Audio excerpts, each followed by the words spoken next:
Tindakannya cepat, berani, harus berani, tidak populer, tidak apa-apa.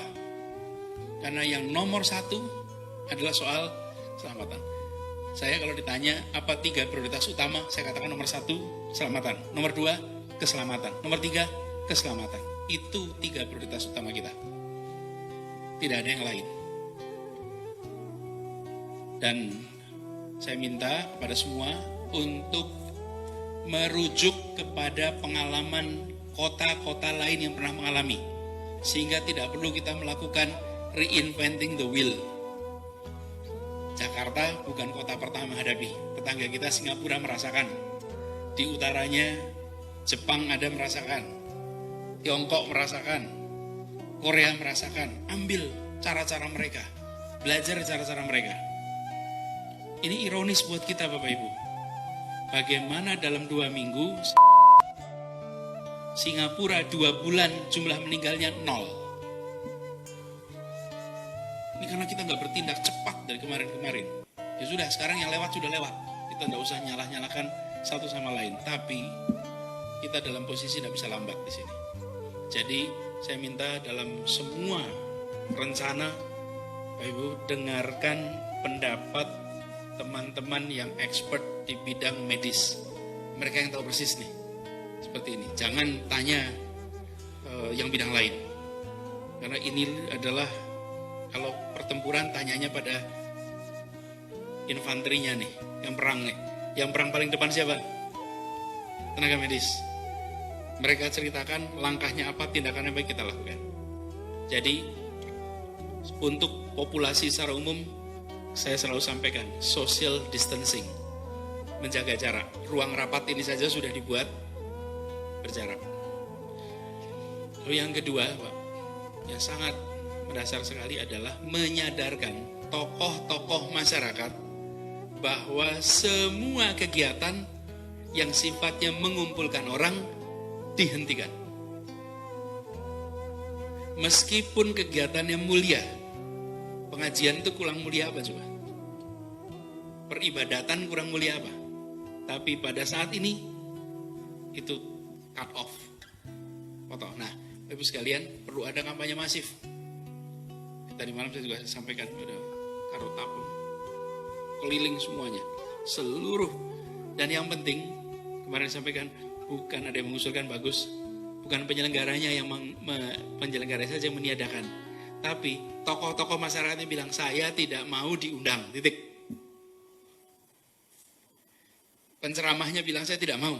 Kenapa? Ya saya tidak setuju ada pengumpulan massa. Sehingga penyelenggara pun tidak merasa membatalkan yang diundang. Karena yang diundangnya bilang banyak langkah-langkah lain Bapak Ibu yang perlu Bapak Ibu kerjakan. Tapi intinya adalah responnya dengan perasaan kita berhadapan dengan situasi krisis. Saya akan nanti menyampaikan kepada publik Jakarta, bersiap-siap. Repotnya kendaraan tadi pagi itu bukan apa-apa dibanding potensi kerepotan kita hari-hari ke depan. Ancang-ancang sekarang. Ketika kita mendengar instruksi dari Bapak Presiden, bekerja di rumah, itu harus kita bayangkan penyiapan di lapangannya. Karena bekerja di rumah itu gampang kalau rumahnya ada 5 kamar, ada 3 kamar. Kalau rumahnya 1 kamar tapi ber-10,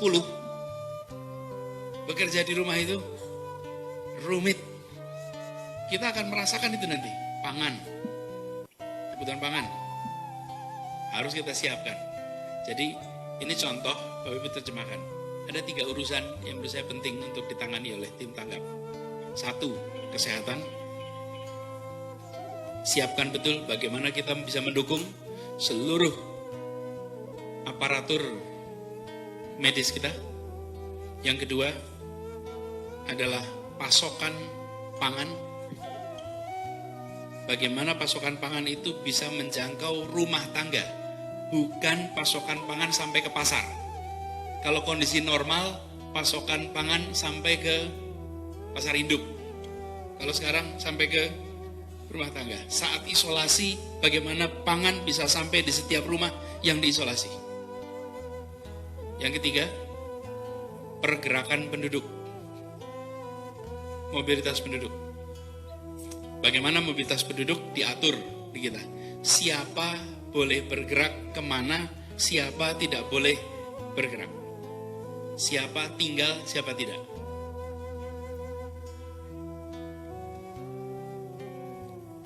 Yang keempat adalah pola komunikasi. Interaksi antar aparatur negara, baik Pemprov dengan jajaran TNI, polisi, lalu Pemprov dengan masyarakat, dan antara masyarakat dengan masyarakat yang lain. Jadi 4 hal itu Bapak Ibu perlu jadi fokus perhatian. Itu saja Bapak Ibu sekalian dari saya. Mudah-mudahan pesan ini kita pahami bersama dengan jelas. Dalam situasi begini kita tidak boleh membayangkan normal, boleh. Tapi saya yakin, insya Allah, daya tahan kita kuat. Ini bukan problem pertama yang dihadapi Republik ini. Kita sudah menghadapi tantangan banyak sekali. Di masa lalu kita hadapi dan kita berhasil. Sekarang insya Allah kita akan berhasil juga melewati ini dengan baik. Ini yang dititipkan kepada Bapak Ibu, tugas penting, jalankan dengan sebaik-baiknya. Pesan saya terakhir untuk semua yang di sini. Ingat Bapak Ibu sekalian, kalau di pesawat itu ada tulisan, bila kondisi pesawat dalam status emergency dan masker udara itu jatuh, maka pasang dulu masker itu untuk Anda, baru membantu yang lain. Oke. Bapak Ibu harus sehat supaya bisa membantu yang lain. Kalau Bapak Ibunya sakit, ya nggak bisa membantu yang lain. Pastikan Bapak Ibu yang insya Allah kalau vitamin ada, makan cukup, olahraga. Yang agak kurang itu istirahat. Ya, istirahat kurang, tapi lainnya insya Allah siap. Selamat bertugas, terima kasih. Assalamualaikum warahmatullahi wabarakatuh.